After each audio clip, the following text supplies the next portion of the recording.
E aí pessoal, bom dia, bem-vindo a mais um vídeo aí do Vascaínos por Amor.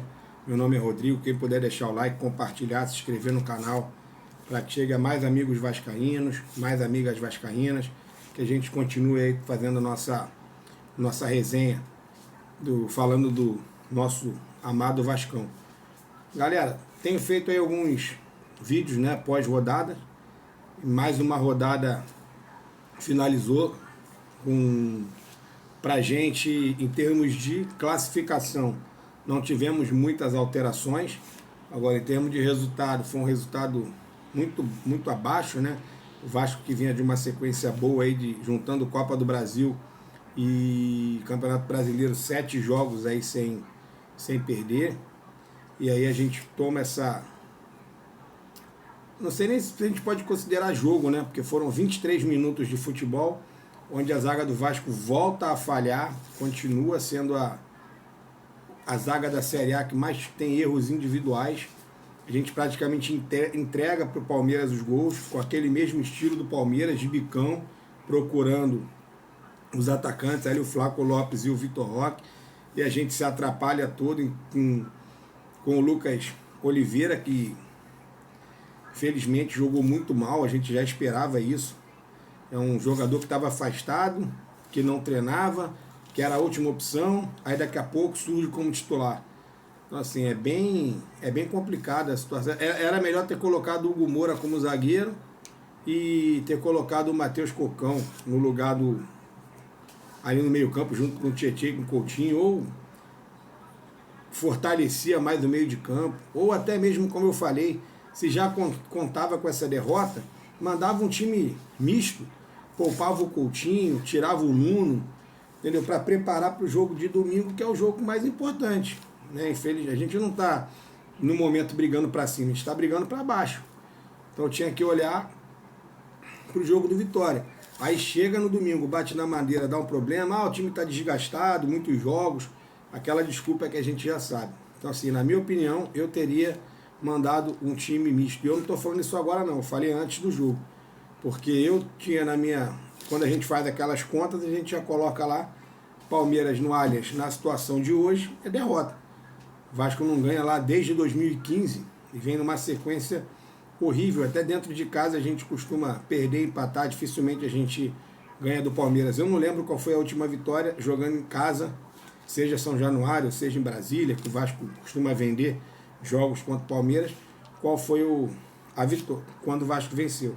Mas bem, ontem foi Vitória venceu, o Ceará, por um lado, foi bom, porque segurou o Ceará, e o Ceará ficou com 31 pontos na 11ª colocação, exatamente acima do Vasco. E aí, se o Ceará tem um jogo dificílimo contra o Santos, na 27ª rodada, jogando em Fortaleza, mas se o Ceará empatar com o Santos, e o Vasco venceu o Vitória, a gente já passa o Ceará.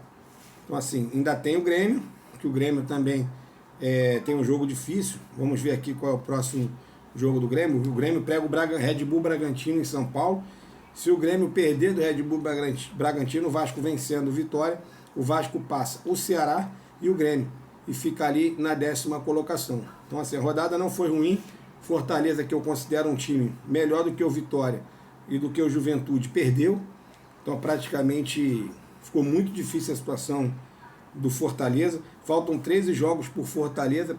Para somar 42 pontos, precisa de pelo menos 6 vitórias.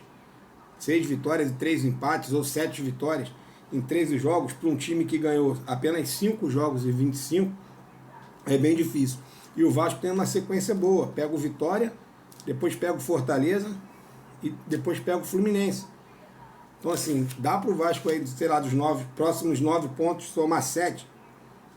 Tem gente aí que está dizendo que dá para somar 9. Se jogar direitinho, se encaixar o jogo, dá para vencer o Vitória, dá para vencer o Fortaleza lá, que perdeu para o São Paulo com um jogador a mais, desde 22 ou 23 minutos do primeiro tempo. Então assim, o Vasco hoje tem 30 pontos. Daqui a 3 rodadas pode ter 39, vencendo o Vitória, Fortaleza e o Fluminense. Assim, não foi uma rodada ruim, que o Vasco permanece na zona da Sul-Americana. Agora é impressionante como o Vasco ainda não consegue ter respeito dos adversários. A gente que tem canal costuma acompanhar o canal dos rivais, né? Dos outros times que disputam o campeonato. E todo mundo fica mirando o Vasco. Ah, o Vasco, ainda dá.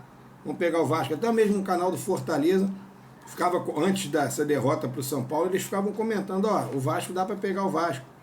E parece que as pessoas não veem os jogos do Vasco hoje. Não acompanham. Ficam imaginando aquele Vasco de do início do ano, antes do Diniz. Então assim, o Vasco precisa vencer o Vitória. Todo mundo fala, é obrigação. No primeiro turno, a gente com um jogador a mais perdemos o jogo. Eles viraram para cima da gente.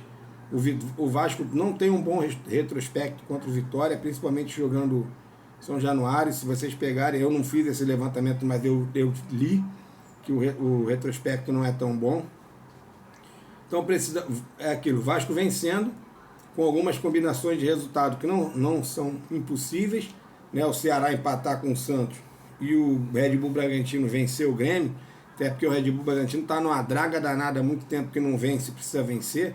O Vasco consegue finalizar a rodada até na 10ª colocação. E aí próximo daquilo que o Pedrinho falou, que o Vasco teria o elenco top 8. De repente o Pedrinho vai acertar, hein?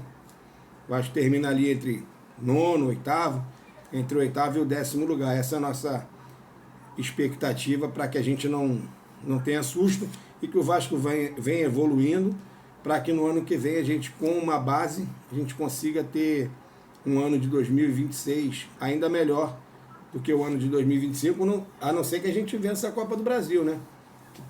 Nós estamos com esperança. Vencendo a Copa do Brasil, o ano de 2025 já vai ser muito legal para a gente. O ano começa a ser a retomada do Vasco, assim a gente espera. Galera, grande abraço, bom dia a todos. Vou provavelmente fazer um vídeo pré-jogo de Vasco e Vitória.